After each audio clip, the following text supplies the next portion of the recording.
Ndine Isaac wanikeza akomyewo mukwano gwa owekitiibwa Mathias Mpuuga.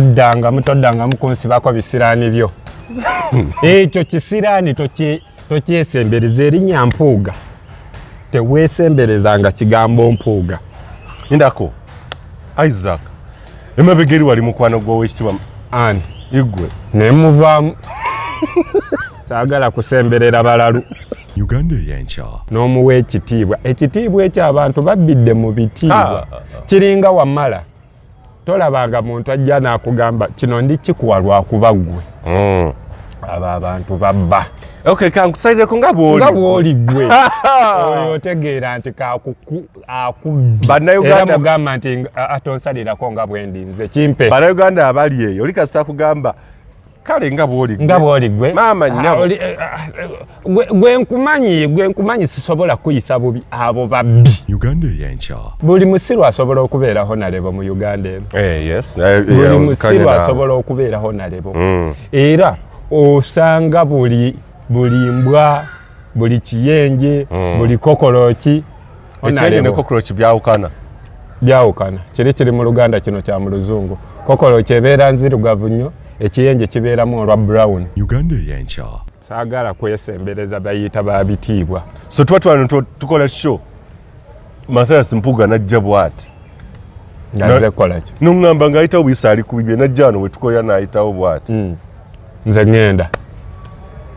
By the way, teyeetaaga nayita mu kkubo w'oyise. Kati kankubuulire anti ndikubuulira mubi bw'atyo ndikubuulira anti kino kye ndikubuulira nti w'okwatanga omuntu n'omwesiga wenkukwata nenkuteresa 50,000 zange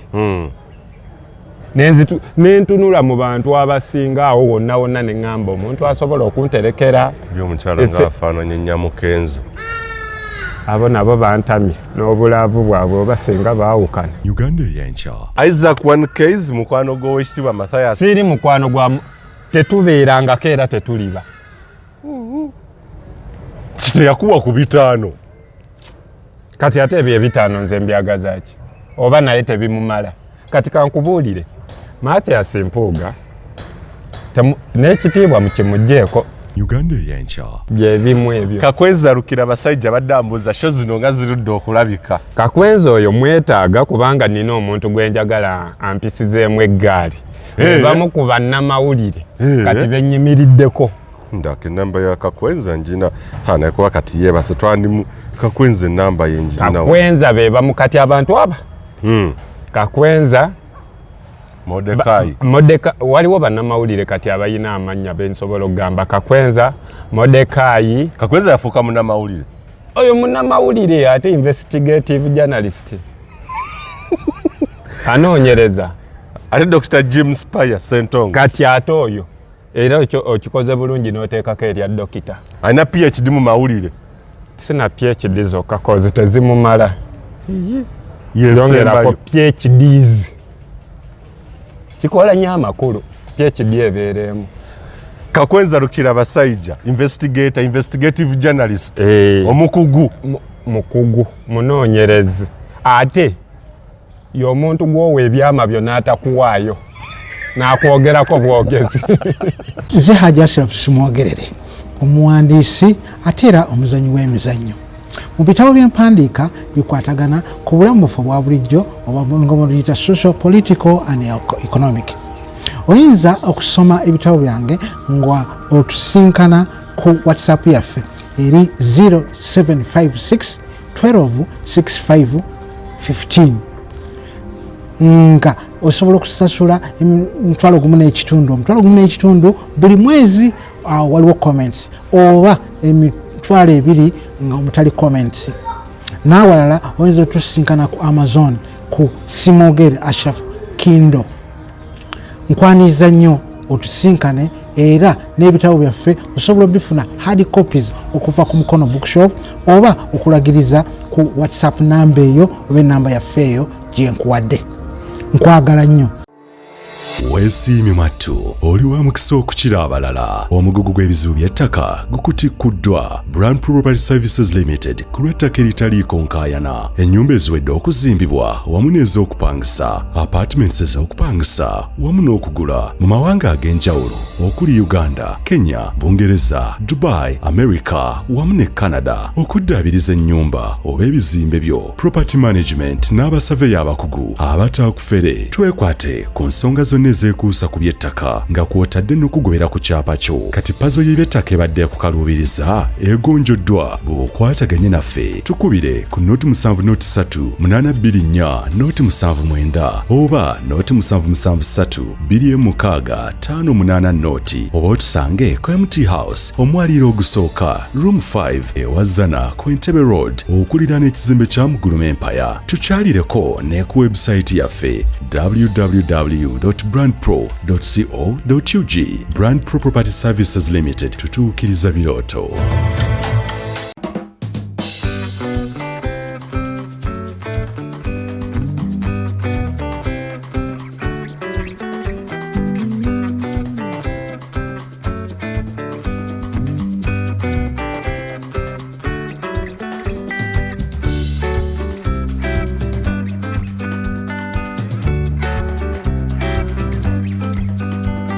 Aya, abali ku mukutu tubaaniriza bane mwe bali kutugoberera n'okutuwa feedback obako ebyo tubaweereza. Nze muziko wagamu nga Moses Wamala era bali mawanga agatali gamu mwe bali kubeera nga mutugoberera. Bali e Canada, mikwano gyaffe Uncle B, MC Uncle B n'omukulu wa Rosius Matov Junior, Wisdom Kaye, Kakalamu. Tulina nno story gye tujja okuleeta mu maaso kaawo. Waliwo yawandiise ssebe ekiwandiiko ng'agamba mbu abaana abali e Canada abanoonya. Ne Mordecai Muliisa. Oyo Mordecai ali mu America. Ali mu America? Byawukanira wa? Canada nsi. Bye bimu bweru. Canada kambuze.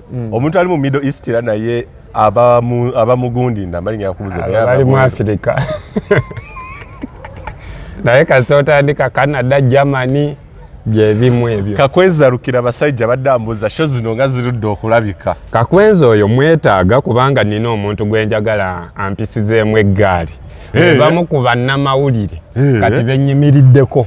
Ndake namba ya Kakwenza njina hana kuba kati yebase twandimu Kakwenza namba yenjina. Kakwenza be bamu kati abantu aba. Kakwenza Mordecai waliwo bannamawulire kati abayina amannya bensobola okugamba. Kakwenza, Mordecai. Kakwenza yafuuka munnamawulire. Oyo munnamawulire ate investigative journalist. Anoonyereza. Ate Dr. James Paya Sentongo. Kati ate oyo era okikoze bulungi n'oteekako erya dokita. Alina PhD mu mawulire. Sina PhD zokka kozi tezimumala. Yongerako PhDs. Kikola nnyo amakulu. PhD ebeeremu. Kakwenza Rukira abasajja, investigative journalist. Omukugu. Mukugu, munoonyerezi.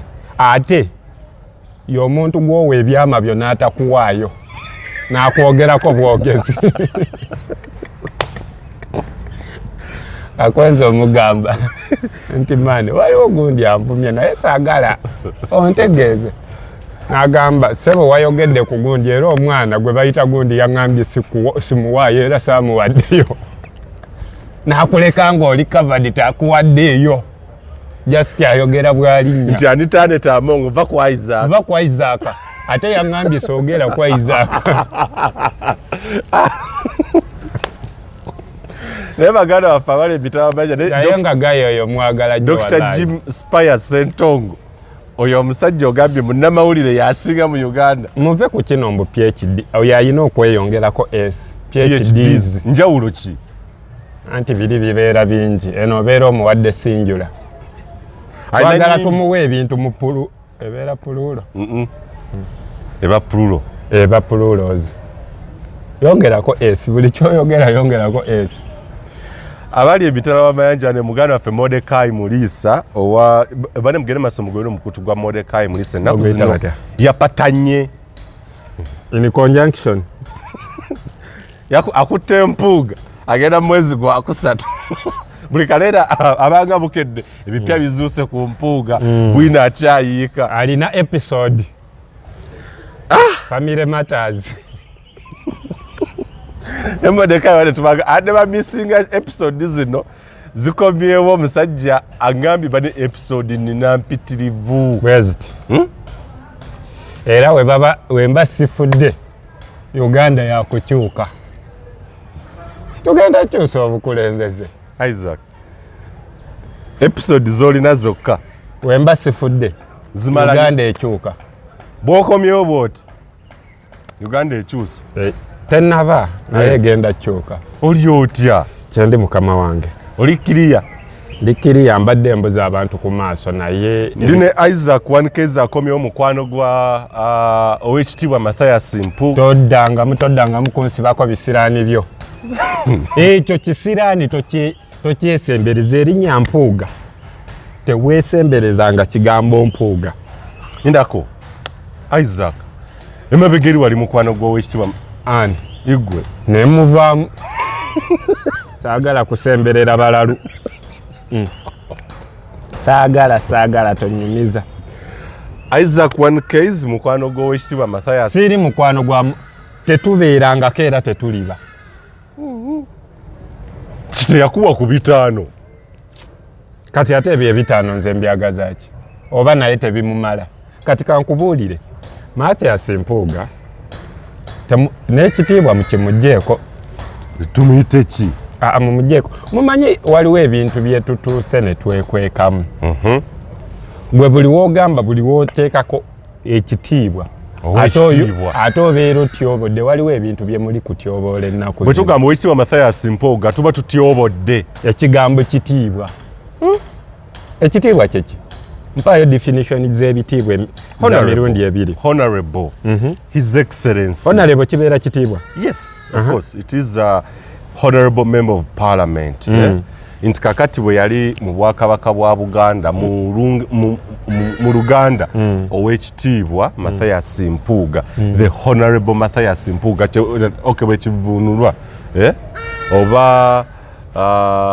ekigambo nga katugeze his highness his excellency kitegeeza ki his highness owekitiibwa yes byonna biba bitiibwa they are titles naye kati waliwo ebitiibwa tulina waliwo ebitiibwa bye tutakyalina kukwata kuwa bantu basigaze ebya honorable ate buli musiru asobola okubeera honorable mu Uganda eno yes buli musiru asobola okubeera honorable era osanga buli mbwa buli kiyenje buli kokoloki ekiyenje ne kokoloki byawukana kiri mu Luganda kino kya mu Luzungu kokoloki ebeera nzirugavu nnyo ekiyenje kibeeramu olwa brown mu Uganda tulina biki tulina bikokoloki bya black okitegeera nti kati woova eri buli omu n'omugamba mbu n'okwata omuntu n'omuwa ekitiibwa ekyo abantu babbidde mu bitiibwa kiringa wamala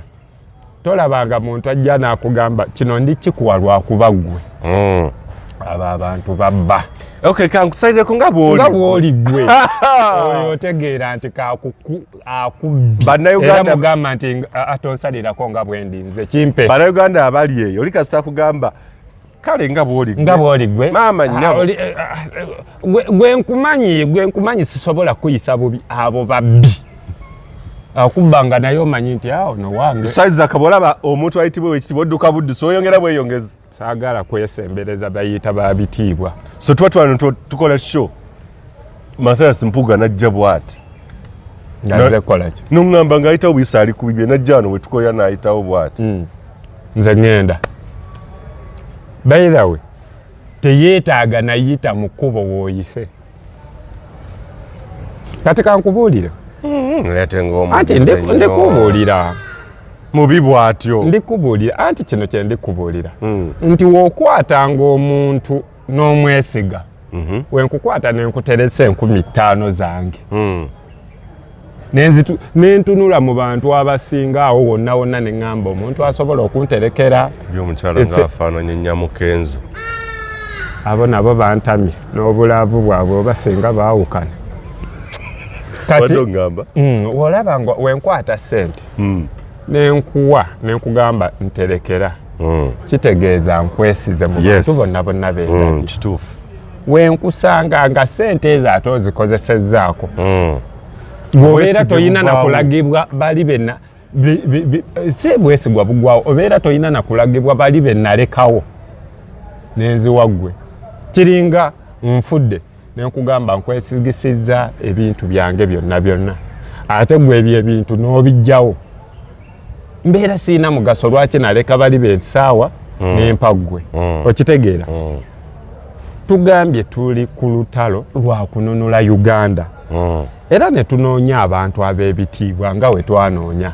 netugamba katufune Wamala katufune Isaac katufune Modekaayi yes abantu nti twatuka mu kaseera NUP ekyali mpya kibiina kipya yes twetaaga ku experience abantu batuuke mu parliament ng'ebiteeso byebyo bayigirize ne bana abalala betwakagrowinga people power oba NUP bwe yajjira twali tetuyina experience nga tuyina okufunako abantu abali experienced babeere n'abatali experience ate n'abo betwalonda si be bali nti be bali experienced nnyo just twabalonda batuleading batuwe guidance cause bo baluddeyo just imagine singa ekisanja ekyasooka ekya Ssenyonyi kye twamuweeramu obwa loopu twali tugenda tomera okitegeera cause waliwo ebintu bye yandiyingiddemu nga tamanyi webikolebwa okitegeera naye kati alabyeko Mpuuga alabyeko abantu abo batyo n'atandika okuyiga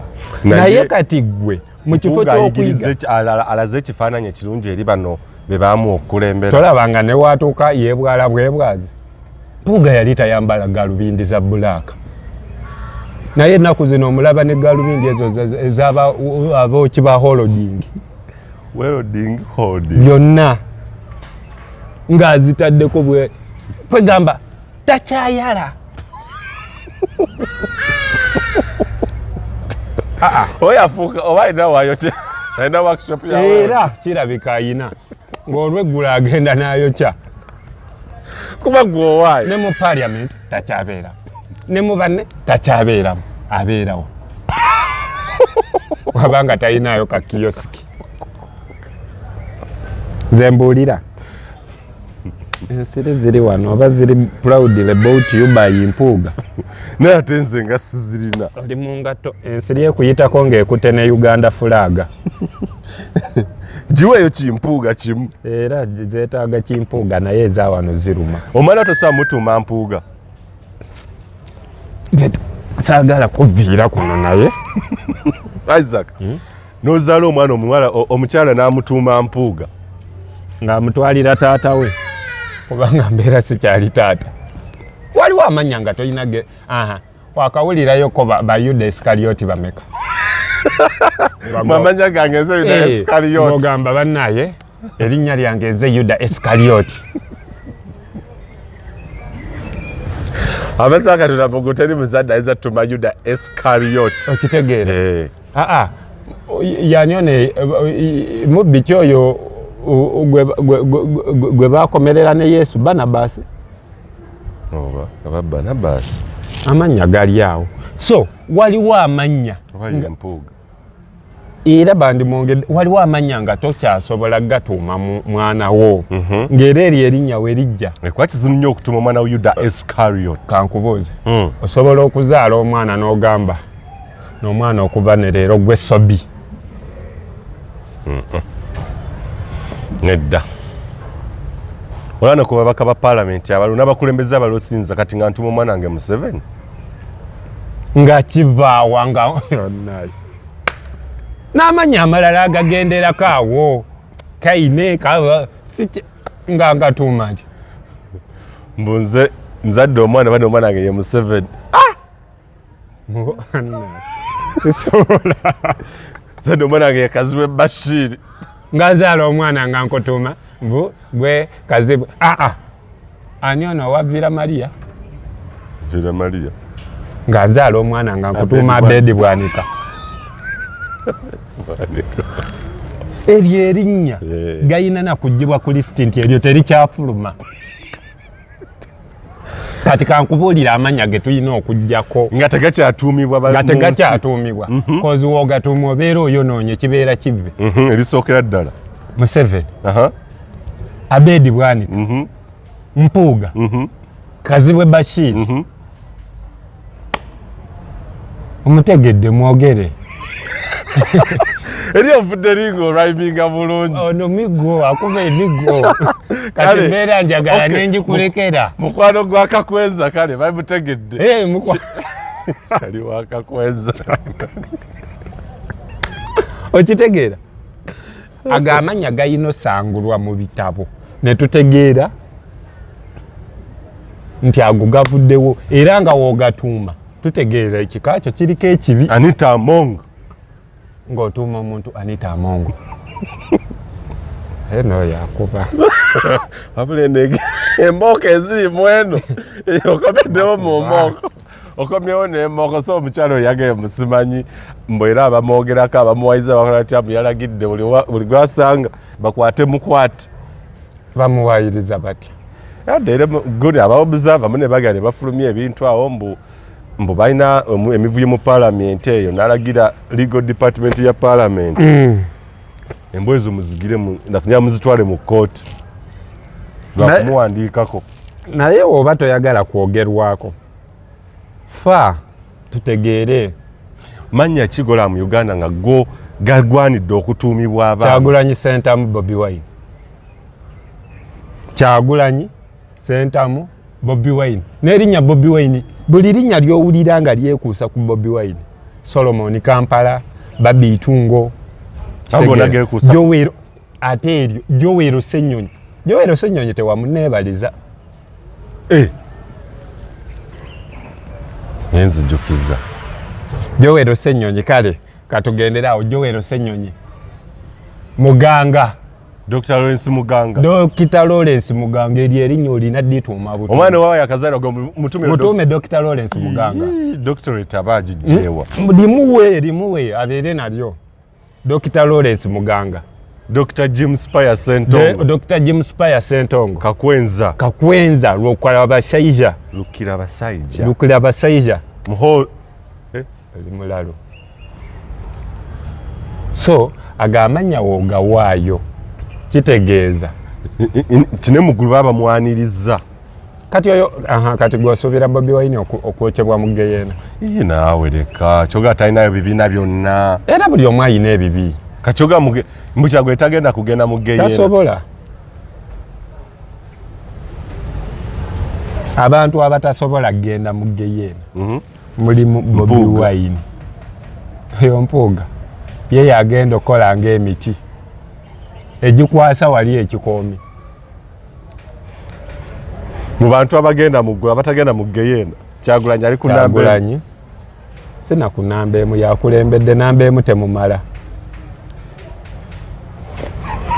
ate agenda na famire ye tebagibuuza bibuuzo so ku ggulu wali eri tuli ku geeti z'eggulu wali eri abantu bajja ani oyo bamugamba jangu ne famire yo kuyingira buyingizi ggulu ate bagenda olaba nga Museveni ali wali ne famire ye basooka ne baggala nawo ne bagamba bayinza okukozesa effujjo bayinza okuba omuliro baati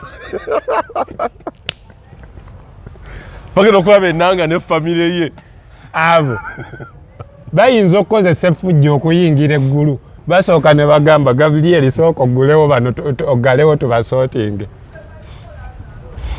olaba geeti weeba yawano bo babagamba muyimirire awo tubasootingire awo Mpuuga ne famire ye banne baliwa mujje tebasembera abo tebalabako na mulyango gwa ggulu Anita Amongo banne ne famire muliwa banne mwangwe banne tebamumanyi sisooka ne kala gye yagenderamu tagiriimu ebigambo by'olidde ku mukutu guno si byange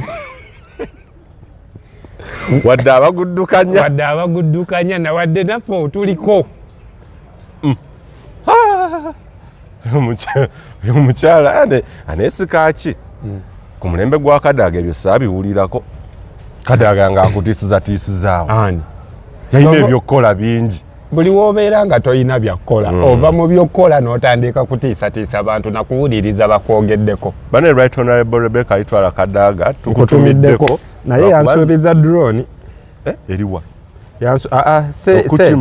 si kunkima yansuubiza okungulirayo ka drone lwakuba bannayuganda kye baamunyiigirako kimu ekyokugikwatako nti nga yatuddeawo nakyo ate n'avayo ne yeewaana ekyo kye baamunyiigirako yamala ne yeetonda naye nga yali tatambudde bubi yali teyatambulako bubi mu life tuseerera mu life tuseerera teri ataseerera Isaac osimbire nakakongota mu life tuseerera naye ekikufuula ow'amaanyi kutegeera mistake yo n'omuvinga ono kale tuli mugulu singa tuli mugulu bane Kadaga ne famire ye eyo bagitunulamuko ne bamugamba ogenda mugulu naye ennaku 2 togenda kunywanga mazzi naye yingira bamujjako privileges ezimu. The fact is Right Honorable Rebecca Alitwala Kadaga teyalwana nga peti ntale ezo za kisiru newe teyazirwananga persona n'afuuka so personal nti n'otuuka ne mu parliament n'ogamba oyo sirimuwa waliwo sebo honorable gondi oyo speaker be yagamba gwe nga nkyali speaker tojja kwogera ku fuleno njukira bwe yatuna deputy attorney general namugamba you never come back okitegeera omuntu n'akugamba nga nkyali speaker jukira bali bantu speaker byonna bannaye speaker ne speaker byanjawulo ki yagamba Theodore Sekikubo nti you speak whatever nonsense you want. Speak your nonsense. Ye parliament yakubiriza parliament ya Uganda oyo. Naye olowooza nti fo tulaba eno kifaananyi ki kye tulaba. Owekitiibwa ne Tanita Among. Omanyi nga parliament bukyanga tubeerawo saawa zino yekyasinze kubeera bakiyita extravagant. Yes. Omanyi nga buli lunaku parliament esaasa buli lunaku tubawa oba bakoze oba tebakoze wabeerawo bilioni 6 point something bilioni ezispendingibwa. Omanyi bilioni 6 zirimu amasomero ga seed school ameka? Muganda nge mayitirivu nnyo. Bilioni 6. Omanyi amalwaliro grade B zegasimba oba grade 2 oba grade B oba kali health centers kali yes zegasimba naye buli lunaku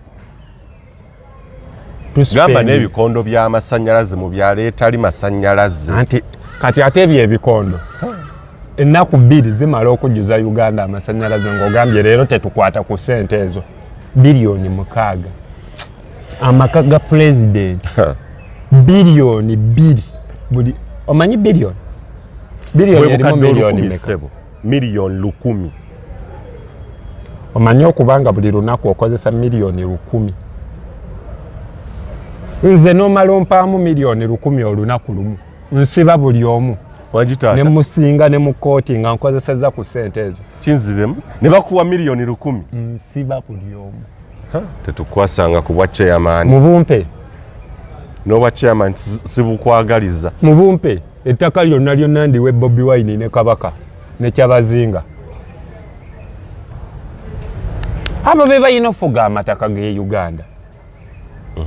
Kabaka waba tafuze ettaka yani gwoyagala afuge atani Kyabazinga oba abakulembeze bennono kuba kozi bo balumirwa yes be bannannyini yes tolowooza nti Kyabazinga asobola okukwata ettaka n'alitunza investor tolowooza nti Kabaka asobola okukwata ettaka lino lyamanyi nti lya bujjajjaabwe n'alitunda okitegeera naye ffe wano tutunda ettaka kyoyonoonera ogenda okusanga nti eri ettaka lyani nti lya muzungu nti alikolerako ki Justin bw'anyumirwa ne kyayagala ensi tebeereko ekiki ekyaliwo nti waaliwo Shiromu somero kyeri baali baliyita batya Shiromu high school lyali bagiyita Shimoni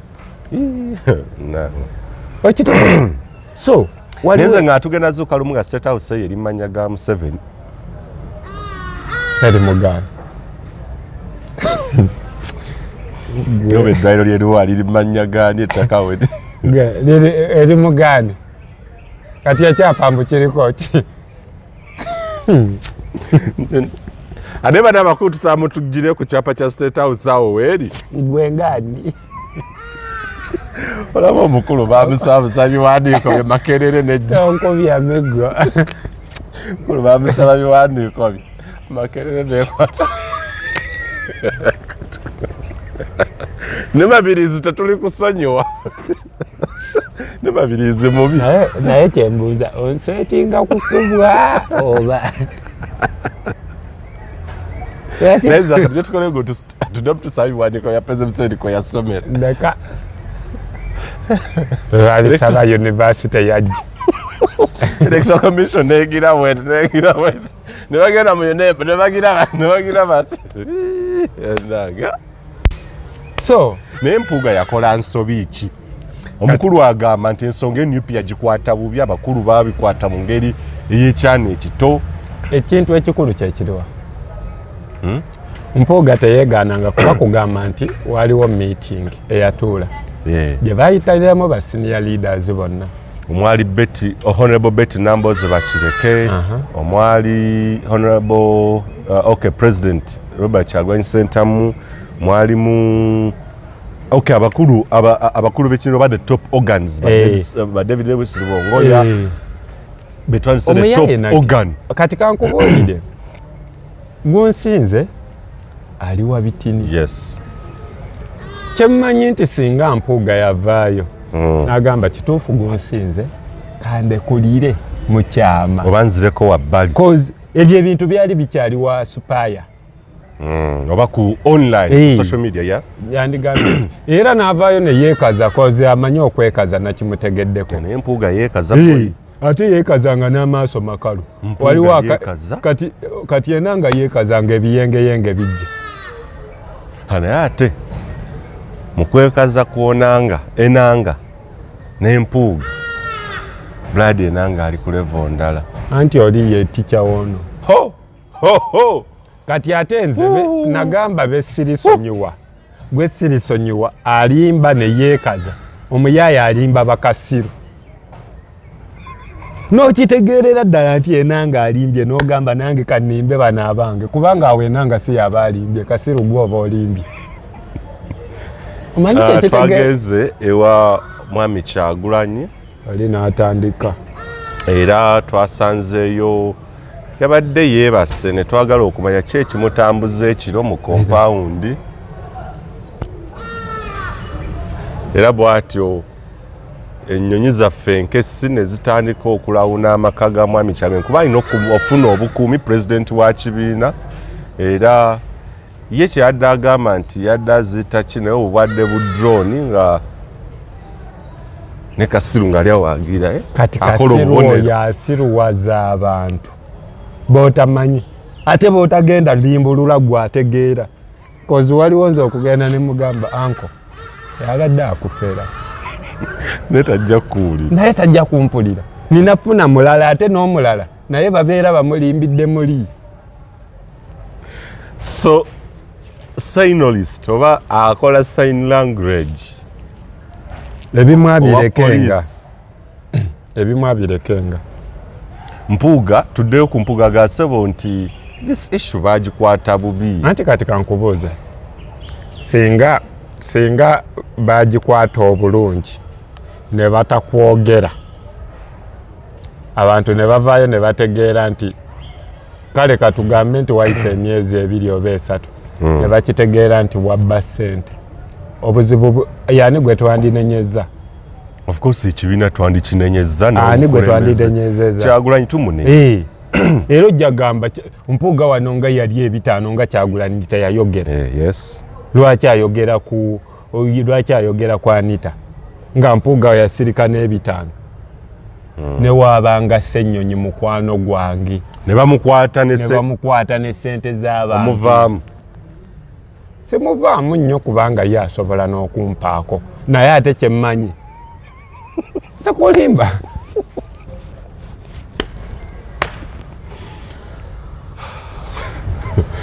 Nate ku mukutu guno tuvumirira obulyake obukenuzi n'obu. Anti kati ulira. Waliwo promoting. Tetubu promoting. Naye anti ulira. Ssenyonyi kyemmanyi tasobola kwegaana nti saakikoze. Waba yakikoze. Ssenyonyi gwe mmanyi. Basekezi. Joel. Tasobola. Bannabyabufuzi b'e Uganda baswaza boyi. Ssenyonyi. Ssenyonyi. Waliwo abantu b'embanyi. Oyo ye twamulabira nawo. Kazibwe wali tosobola namuteresa peeni. Kazibwe Bashir. Nga tosobola muwa peeni. Tagikuddiza. Yali munnamawulire yali akulira wujja. Nga tosobola kumwesigisa na peeni. N'olupapula. Olaba naye yali tasobola kwesiga. Mwennyini yeesige. Era Bobi Wine watukola bubi nnyo. Naye nange awo. Bobi Wine yatuuka ku lasite n'agamba ambuleera tiikinga. Abaana balondanga ambuleera ne bagamba ye yaani ono gwe tulonze. Okitegeera. So bannange ekibiina ky'enyupi tubasaba ku luno mukumunte bulungi. Mbuulira mpaako background ya Kazibwe Bashir gy'osobola okuwanga yali emutuusa mu bukulembeze. Kyonna kibuuzo kichallenginga. Cause ebyo nabyo tulina bitunuulira. It's very challenging. Tolaba ssaawa zino oba kugamba nti aweereza kale mu mawulire abadde akola mu mawulire. Ab'amawulire bo ne babeera basiimu. Awo kati eyo cross okuweereza Yesu mawulire aweereza eggwanga naki mu mawulire naye bodde eri nti abantu bo baasiima.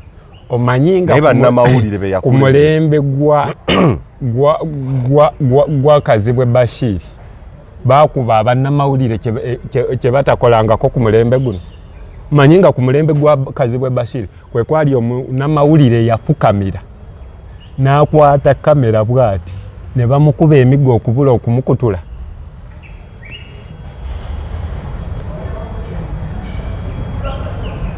Mbulirayo ko press release Kazibwe Bashir gye yajja ng'agamba bannamawulire nedda kino tekisaana kye batukoze.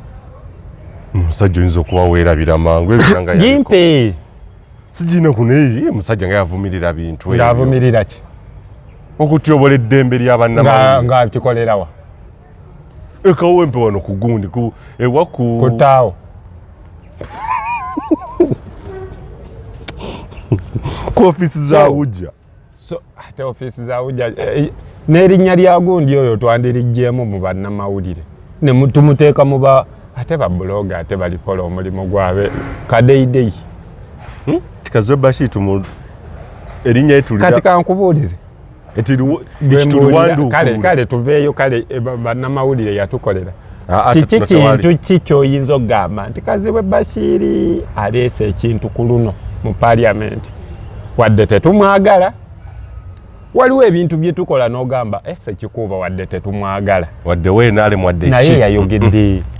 Nze bannaye gundi oyo ebintu byakola. Okubeera objective. Gundi oyo ani oyo gwe bayita ani ono MP wa Kampala. Muhammad Nsereko. Tuyinza okuba tetumwagala. Waliwo olumu lwavaako. Naye waliwo olumu lwolabanga. Olwaliro credit agitutte. Omukyawira bwereere. Okitegeera? Yes. Mbuuliraayoko omulundi gw'ovuddeyoko n'ogamba tetubadde tumwagala. Ye Kazibwe loss. Kazibwe yasala ab'ekawempe n'asala abamwe n'asala ab'eggwanga. Kati ate obuzibu yasala abanuupu n'asala ab'NRM n'asala naye mwennyini. Lindako ate ab'NRM yabasala ati. Anti kozi woba tokolera nuupu kolera NRM. Naye nayo yagisala. Nabo bamwewuunya bagamba naye ono twali kuluutinga ki. Ab'NRM bejjusa okulikulutinga Kazibwe Bashir Maziira. Naffe ab'ennuupu ne twejjusa okumuwa kaadi. Bannakawempe ne bejjusa okumulonda. Kati kankubuulire Kazibwe Bashir ne wajja ne tutuula ku mmeeza emu ne batugamba tulondemu atukulembera. naye yeemaliriza teyeeronze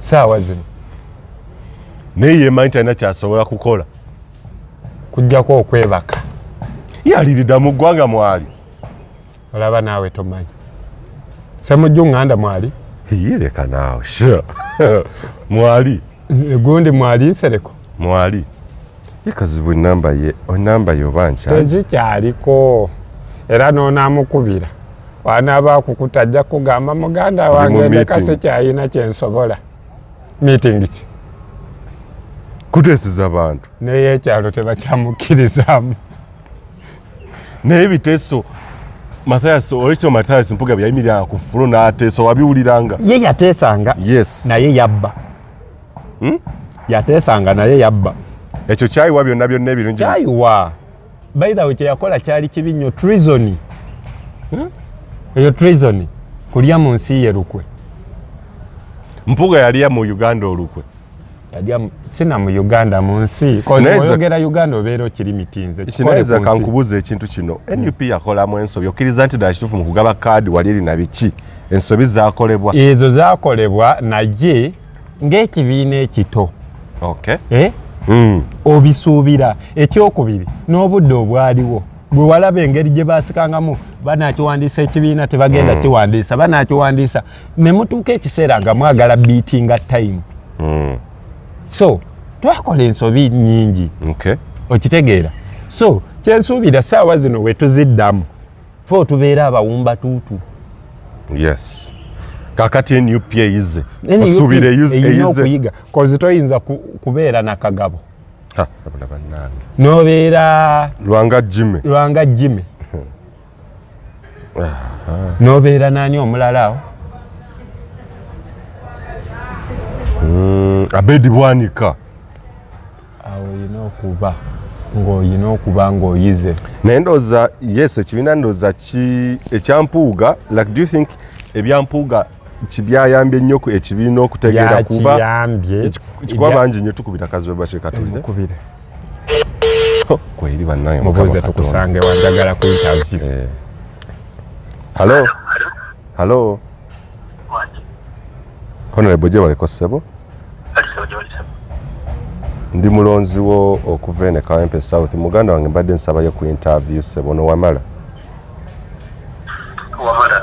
Ssebo wangi tuyinza okukwatagana next week naye nga mu ggwanga mwoli lunaku ki Ssebo obadde okyali bize okay kale Ssebo nja kunoonyako next week bingi bye tulina okwogeramu okwo tayinza nakukkiriza omuggyeko yagenda okuggyako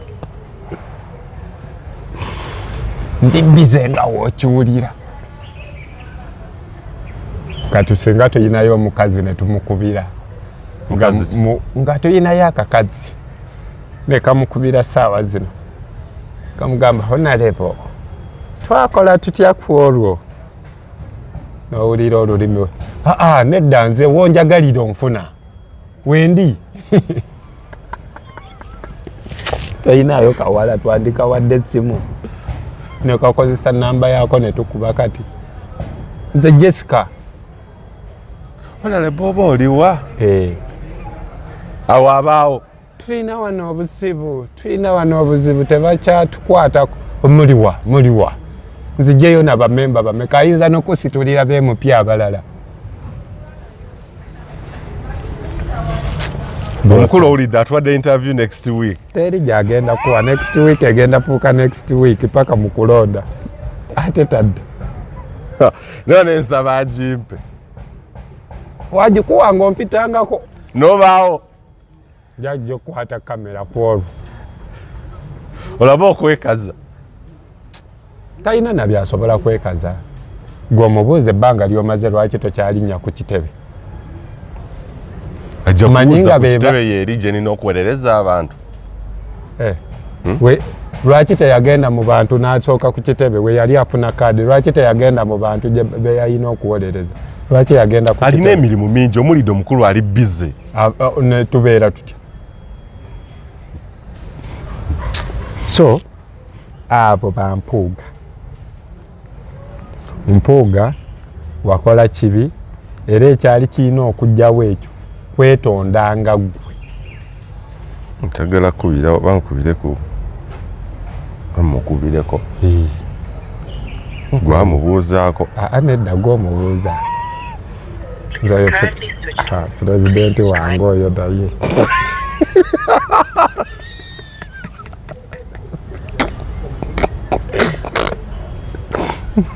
oyo ye pulezidenti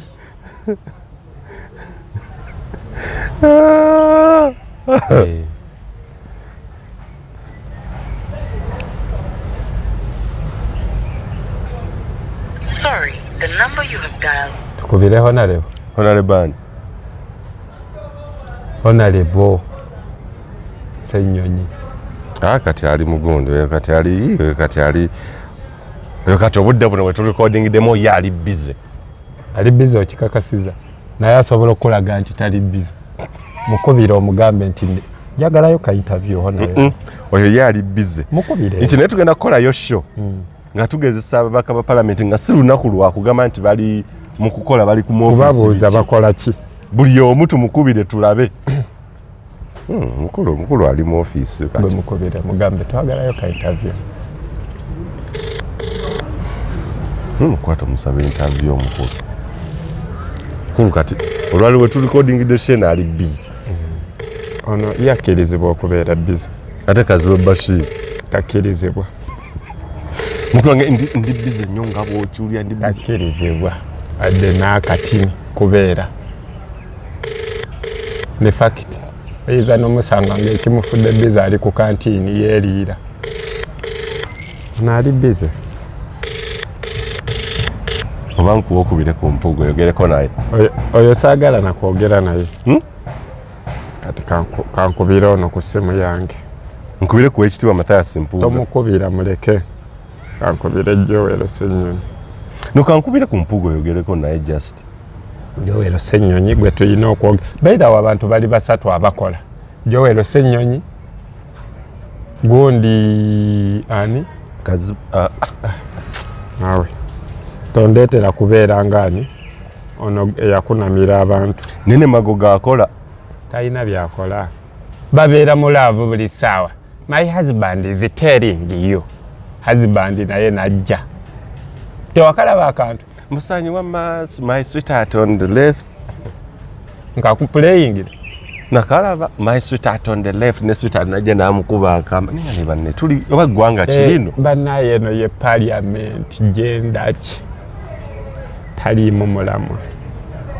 Ate bo balaba bakola. Ani akola? Nabo bamanyi tebakola. Bamanyi nabo badango. Bamanyi n'okutuula by the way. Let us value the people who Kadaga teyabikola ng'ebyo. Mbutu valuing abantu abatulonda. Olanya business. Olanya yali business. Tuzze kwano kusiika binyomo tuli ku nsonga nkulu. Ng'ayogera n'ekintu n'owulira ng'amateeka gavuddeyo. Naye bano boogera article ze boogera oziwulira n'article bajjoogera nayo neeyomba. Ke kali akaana mbu naye yogera atalina maanyi. N'article bazoogera article nazo ne zigaana. Ne parliament eno kikyekoze. Teri kulya eridde ssente. Saawa zino zibeera za plenary. Ite naye yakazibwa kugambya ali mu agambye ekyo. Ali bizze nga bw'okiwulira. Tasobola. Watu atumukubidde mukadde kakyamu tumwe benefit of doubt. Teri. Waliwo abantu nze ndikubuulira kino nga bo tebakkirizibwa mu parliament omwo okuba bize. Kazibe Bashir. Kagabo ng'oli bize okola ki? Namba ya Kagabo sijirina. Kagabo sina. One namba ya Kagabo. Nja kwewunya ng'one namba ya Kagabo. Sisobola beera n'amanamba ago sijirina. Nange sijirina. Jime Lwange obeera bize okola ki? Ejime saawa zino ayina n'okubeera nga erindako. Waliwo yangamba ayagala kujja ku gundi kubwa MP Kampala Central gundi woman MP kamukulage. Yani ali waawo. Shami Malende. Ate baabadde ki? olw'omunoonya bw'aba sebo najja kubwa MP Woman MP Kampala. Hello? Woman MP Kampala. Yes, please. Oli ku Uganda ey'enkya. Kyekiriwo. Banange oli otya? Woman MP Sauda Madada. Odandisi. Bwe kiri kitya? Ndikirya tuwano ku Uganda ekya naiza katulu wano tunoonya ababaka abaddako maasawo abakozi nafuna amasimu nga baŋŋamba mbu gwaddako mu Kampala bituufu. Ate Sauda oyo Mwagala okundeetera entalo ne Shabi mu Malende. Sauda Kiki. iwe olina musoga kati nze kyendikoba Nkubira. ba MP abagenda okuddako tulina balaba kati ate abafuluma tubalaba kati kati nina ba MP bange nga basatu abafulumye edda bo tebeetaaga na kubuuza mwe muli Kazirwe Bashiri Mbaziira Yafuluma bbi yali mugulu. akugambye yafuluma ddi Yafuluma ddi? 2 mugumu Kagabo Yafuluma bbi yali mweri. yafuluma 2 yali mweri. Jimerwanga Bbi yali mwesatu yali afulumye. waliwo ono simanyi Omugalatiya Yaliwo. yani Abedi Bwanika. Abedi Bwanika Bbi yali mwena yafulumye.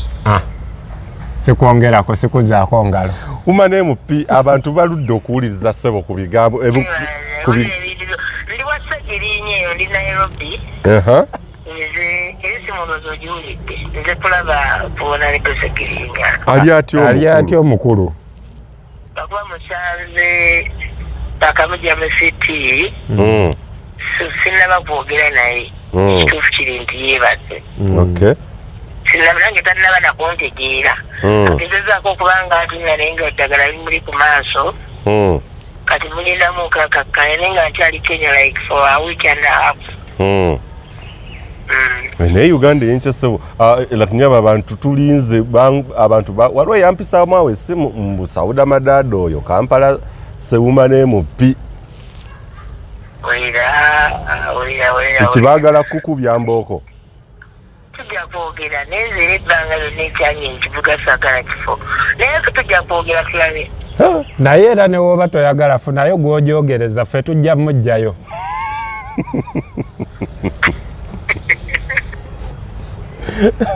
kati tatazikiriza nkubire ku Oweekitiibwa Mathias Mpuuga. tokubira mbwezo mbwa za ku kyalo. Agamba Masaka n'Abedi Bwanika nti Masaka yessaawa mugenda kutegeera Masaka yanjawulo. Bampeereza obufaananyi nga baŋŋamba tusimbudde kambukulagi nga bandaga basimbudde n'entunuulira ne ŋŋamba bano banaye temumanyi kugwa we kuluma. Abantu tebamanyi okugwa we kuluma. Nze ndikubuulira yako kenda byewali tankaleke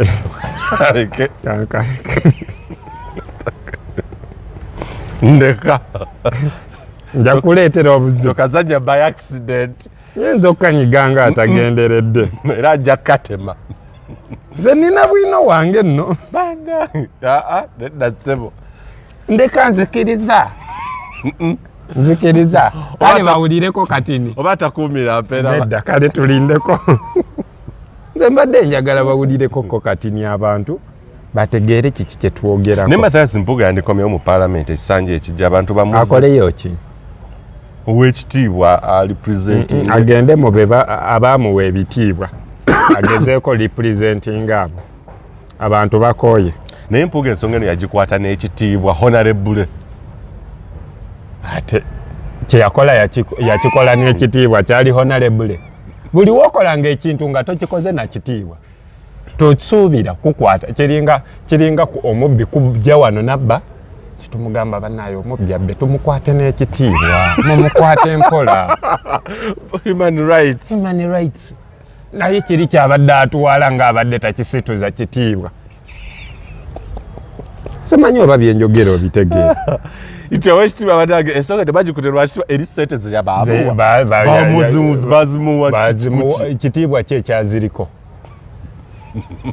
ekitegeera akasiimo so benaalemu esiima mpuuga akasiimo k'emiliyoni 5 obeera okoze eki wasimye nayikonta abaana bakesisi bali wano babanja musaala gwe tukusiima kwoyo ne banaabeere ne kati nebuuzo oba abasawo abafuna ssente oba abeera enguudo kesi oba bakiraba batya simanyi mpuuga bwayinza yita abayaaya abo bayina ennaku simanyi mpuuga bwayinza yita ku luguudo ng'abantu abeera ku luguudo tebannasasula na ssente zaabwe okutuusa kati nga gw'otandika mbu simanyi ako kaali kasiimu era buli omu wadde okugenda okweteeseza okya nti obukadde 5 busasula abeera ku nguudo abasoba nze n'obumpa nsooka n'empungamu naye omuntu najja ku mpewo n'abalaata naye nga ye awulira obukadde 5 ate kati waliwo ssente ezitandimazengamu n'abantu abo ku kitiibwa ky'empuuga obukadde 5 really it was so cheap very obukadde 5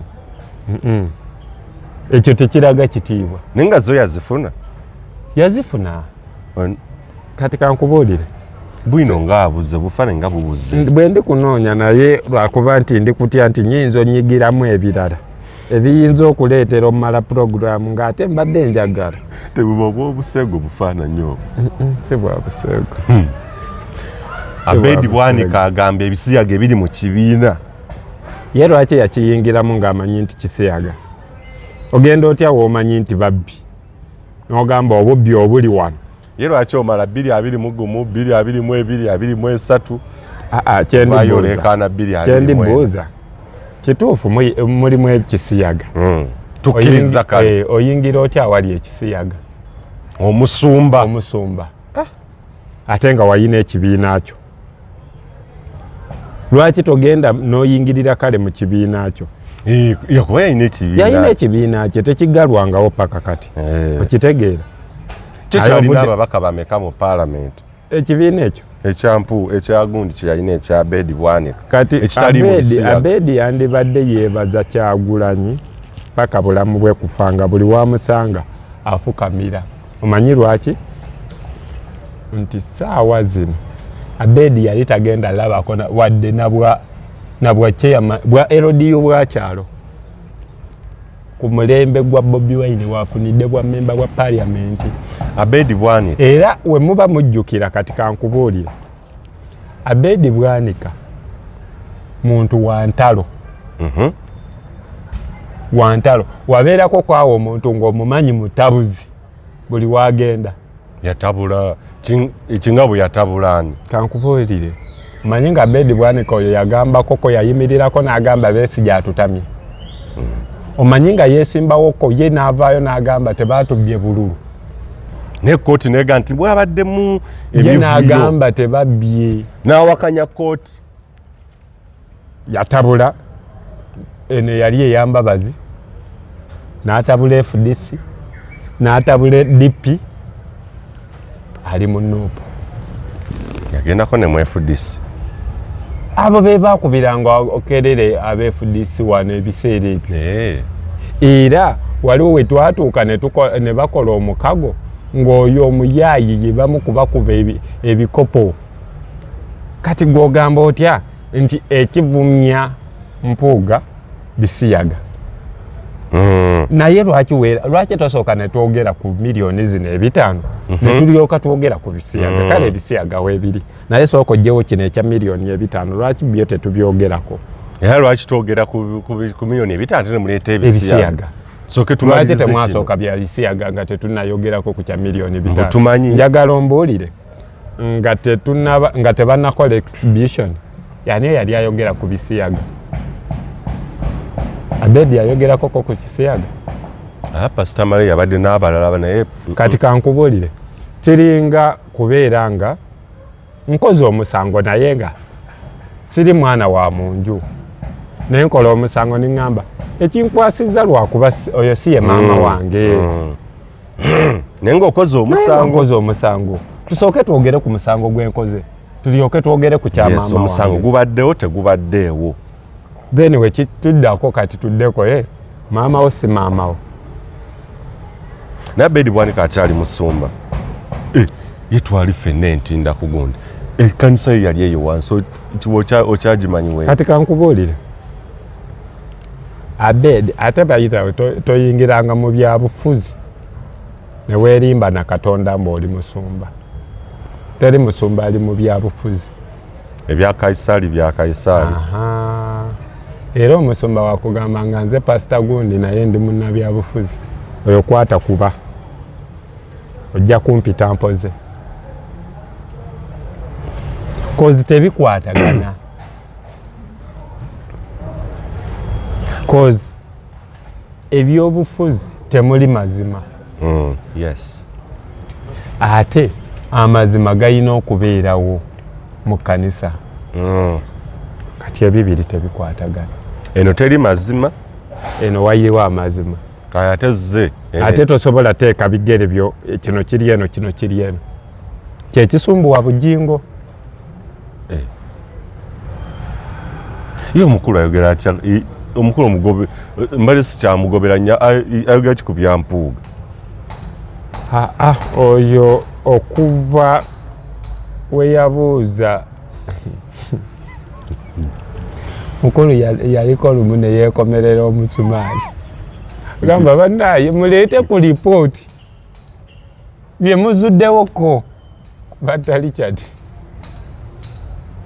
akeera ku makya ng'ate emboozi eri ndala nga terengawona njogeddeko bwogezi obusungu nga bundi ayaga tujjeyo ripooti abeerako nobba n'ogamba abantu munoonyereze tulabe abye tujja musanga naye ng'omanyi bw'oyina kye babbye bannaye tubireke kale tujjako netudda nkyetaagamu ku ssente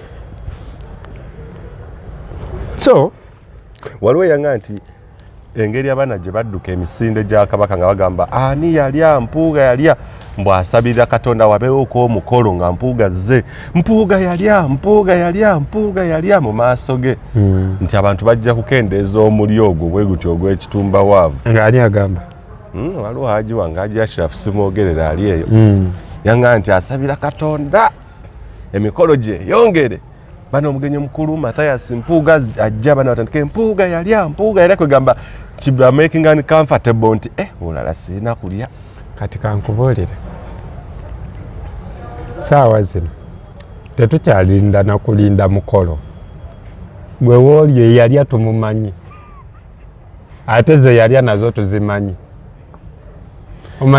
omanyi waliwo wobeerawo ng'oteebereza oba yalya mmeka ezo naye ku luno naye eyalya tumumanyi neze yalya tuzimanyi abakulu bagamba mbu waliwo olukwe lw'okubakuba bave mu Buganda sanya okumalamu amaanyi abakulembeze abali mu Buganda nga Mathias Mpuuga omu ku bo mu Kyagulanyi be babalwana kambuuze Kyagulanyi muki Muganda kati alwana baganda banne mbu ab'amaanyi ababaddewo abo balina ensa bakulembeze ab'ensa kati ati ebintu ebyo we bitakwataganira abantu bagamba mbu ekyo kibiina kisosoze ky'Abaganda era nammwe ne mugamba ekibiina kisosoze ky'Abaganda era ne mugamba ekibiina kya famire famire si ya ekibiina we kiba kya famire kati gw'otali wa famire lwaki oyagala okyenyigamu nga okimanyi nti kya famire mpise nti bannaye leero mpise baana bange be nazaala ng'otali wange lwaki wenyiga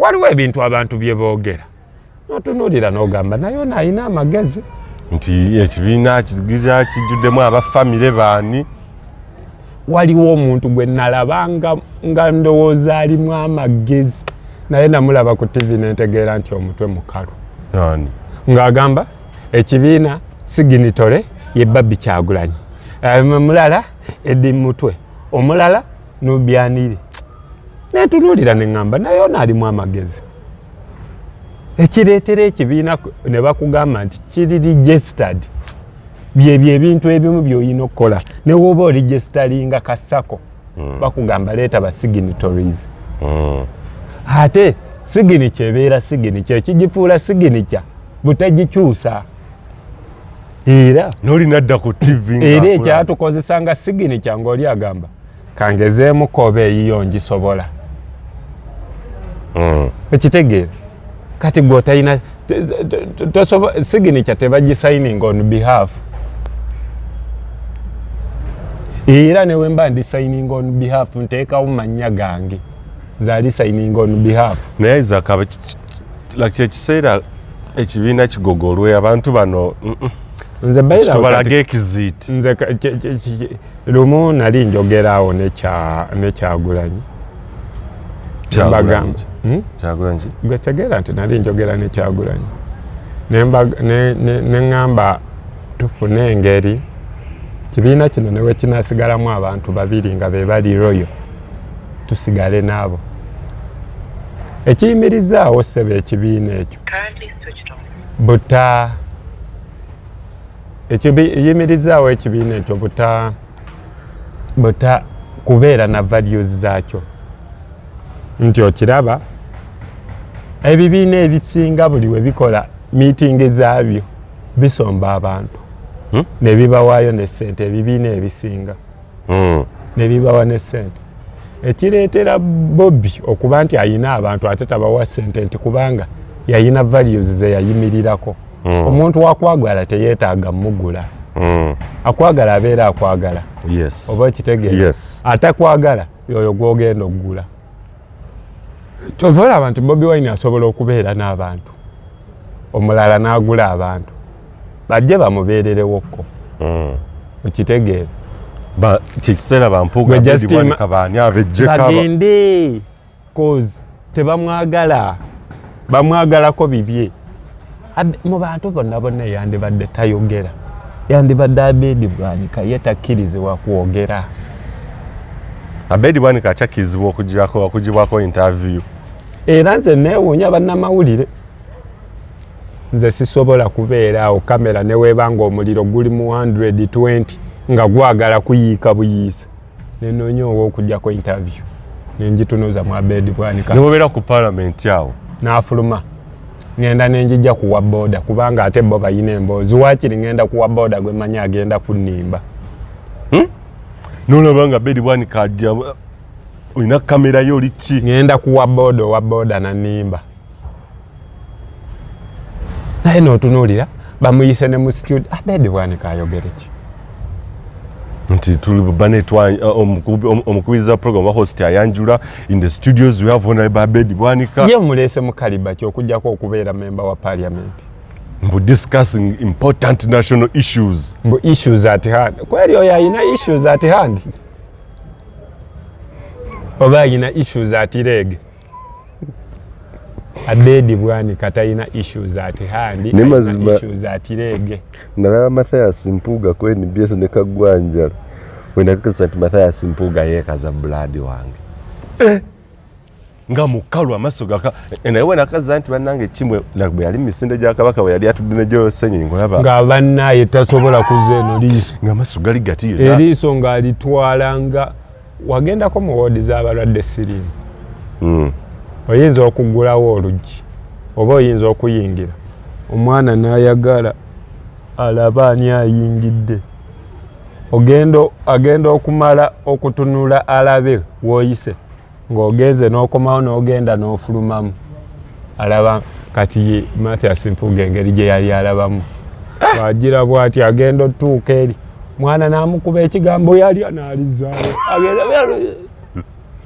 naye nze kyankola bubi naye njagala kibamuyimbirawo wennyini kano bakagatta kaali wansi eno ku bypass naye njagala bamuyimbirawo naye era bamugamba waliwo omwana eyasiba bidi n'amugamba munnange Empuuga ebyaffe birala muko wano baali bamuyita Dax Katero face to face yakwata omuzindaalo n'akimugamba nti bino birala muko si byebiri bye mubadde mumanyi njaga omuntu ebya DP asinkana Empuuga mukwatike oba ne weebale kulya waliira ddala waba kye yakola kirungi twagala president oyo kasooke mukwate ndala si president oyo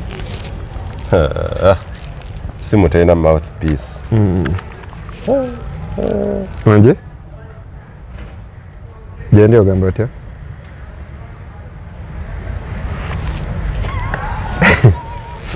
Manje yeseba abatulaba ku Uganda eyenkya kiki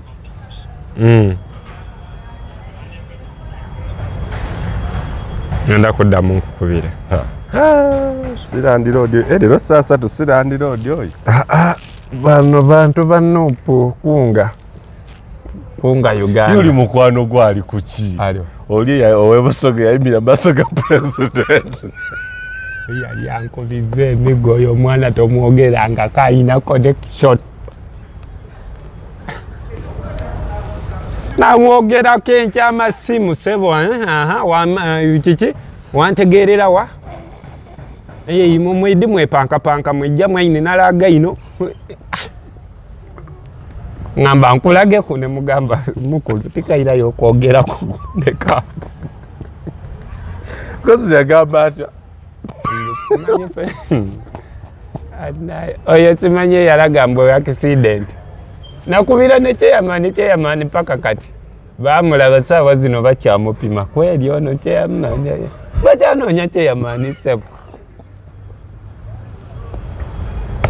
ate kateregera mu State House ngambadde ebyambalo ebyakwatisa abali mu kooti maasho ekinumira mugamba ebyo ebyambalo wobikwata oli wa kooti maasho oli najja mu State House nafuluma n'okufuluma bulungi naye okubya n'ekifaananyi kanti kuddiremu kirabika tokitegedde poliisi n'amagye baatuula ku press conference ne bagamba ayambala ebyambalo ebyo musango gwannagomola era obunaanyizibwa mu kooti y'amagye oli n'ava eri n'ayingira mu State House mwennyini neyekubya ekifaananyi ne pulezidenti mu ngoye eza Nagomola n'afuluma nekera n'akola press conference mumukubira ne ku masimu oli otya leero ogenda kadna naye Uganda nze newunya abantu lwaki tebatuwa Uganda tebatuwaamu sente agitunde omuyindi ajja agigula atuweemu sente tunoonye we tulaga tudde Kenya naye nze newunya omuntu akyakwata simba neha anoonya omugenyi omukulu n'anoonya by the way ffe be mwandireese nga fe abagenyi abakulu kati bali abakulu tebakyali bakulu naye kale okyasa okuyita Mathias Mpuuga ku gundi olina graduation ajja ayogereko eri abaana career guidance kyensobola omuyita omukolo gumu gwensobola omuyita akajja ayogere nga nina obwana bwange bwagala kuwuga abuyigiriza engeri gyobbamu amazzi n'omira naye nga tomize mangi nnyo gakutta kozi ayina sikiiru y'obubbi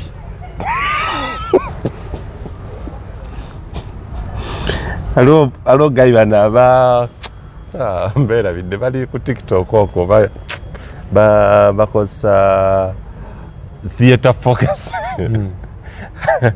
olwo omusajja oyo taata Angel agira obutabo n'abuwandiika n'assaako eno omutwe how to steal 500 million and don't get caught neetaaga asobe ku butabo kati eno parliament yerimu abasobola okubba ssente ne gavumenti ze babbye ne bagenda ne bagamba ono mulungi abba naye temumukwa kozi wabba ye ateeka mu Uganda Mpuuga obukadde bitaana nitamongo n'amwongera nako eno nonyeze ku Namboole n'ogamba bukugu ki Mpuuga bwalina ku byebisaawa tazanyangako mupiira wadde gwa caayi wadde baaluuni tayina ttiimu gy'awagira naye mbw agenda alaba ekisaawa oba kiri ku mutindo Mpuuga